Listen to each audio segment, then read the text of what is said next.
all evidence concerning the origin of life involves water.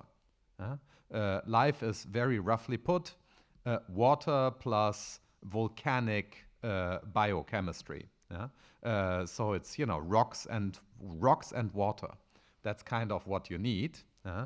Argue recent life scientists in Oxford. So I just heard a couple of papers about that.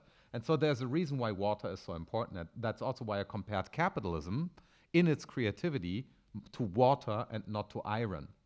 Deeply grounded one, because that's what we are going to be thinking about in the future, water, right? Water and architecture, water, and desertification of Europe and all those kinds of topics, they will become increasingly important. And therefore, there are like many, many business cases, right, designed in order to solve both our problems and to create profit. The idea is that these university-based startups, through which we also now measure academic success in global rankings, contribute to social well-being. And so I really liked that particular example for that reason. So that this is really a kind of integration of the one person's sensory, activity. That includes the really much data. So that if you collect all these big data, but that is almost, so everything is basically measured in a predefined axis. But when the, individual feels, so it is not based on such kind of individual axis, but it's all integrated. And then that brings us, much rich information.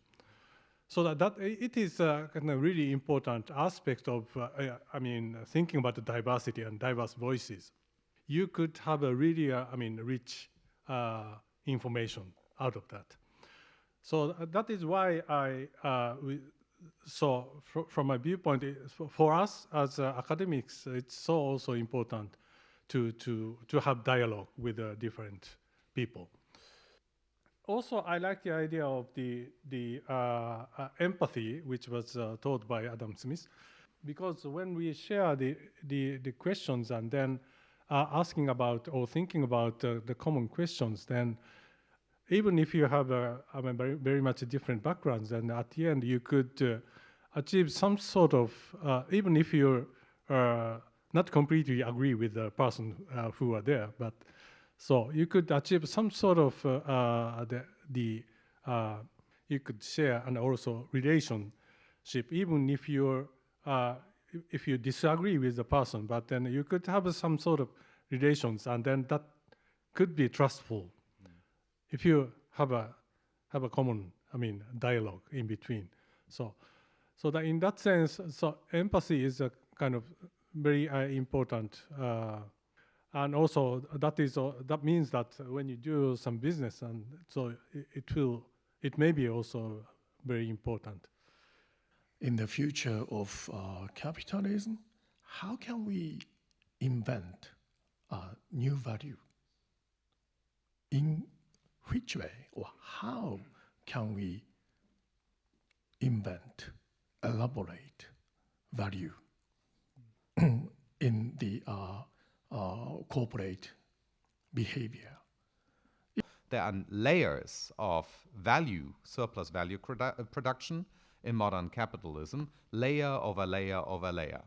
And now all of this is, of course, extending into artificial intelligence paradigmatically as an umbrella term, right? A lot of what people call artificial intelligence is not artificial intelligence, but say digital infrastructure. That every business needs this because, as you know, you only survive because you think about tomorrow, right? But if you just maintain the presence, you are out of business tomorrow. But you have to carry, like a living organism, your pattern into a future, adapting to a future. Futuristic projection is inevitable for any business, and even more so in the present moment. Now, the fundamental idea is that if we think about human futures, then human futures are not predictable. It's too complex. Freedom is involved. Ethics, morality, all these concerns, right, for social problems, Africa, the global south, all of this is moving to the forefront of human attention. So any contribution to the solution of a social problem is going to be the best possible investment. That means, of course, that you can continue producing what you produce. Of course, you will produce hybrid and e-cars somehow, no doubt. But project yourself into the next step, and you will produce types of mobility that are not individual mobility. The ethics team in the company will not limit the business activity. It will project ethical megatrends so that you are there before the consumer is there. You need to be one step ahead, as always. So if you now think of the population, the consumer population, as moral agents and not as self-interested consumers, you will offer different products for them. And arguably, those are the products they do not yet know that they will want them. That's why I had the future-oriented humanities. And so I think the society that we're giving birth to right now in this moment of crisis is the value society. And for this reason, something extremely capitalistic. It will be more capitalistic than what we have right now, because contemporary capitalism still has too many remainders of feudalism. Think about the capitalism or economic activity. I was just thinking about the environmental issue. And then it came out like maybe early 70s. And then I was at the School of Engineering. It was like 80s.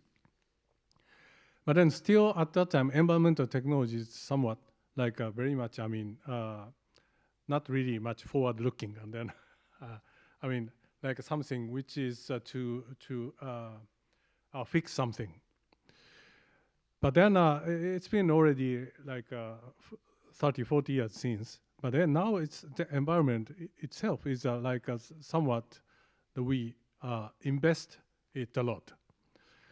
For example, the impact of the product over to the environment beforehand, or even when you design something, you will need already think about the environmental impact of that product. So, but then, so before it was like, we as a human being or industry is making something, but then all these issues came out afterwards. So, so this is completely the change of the object that we 30, 40, or 50 years from now on. So then that may be happening now for all this AI kind of stuff, or we don't know yet. It cannot only be measured by the economic impact at the time of the things that came out. And that is, somewhat on the value from the individual's viewpoint, so that to think about individuals' well-being.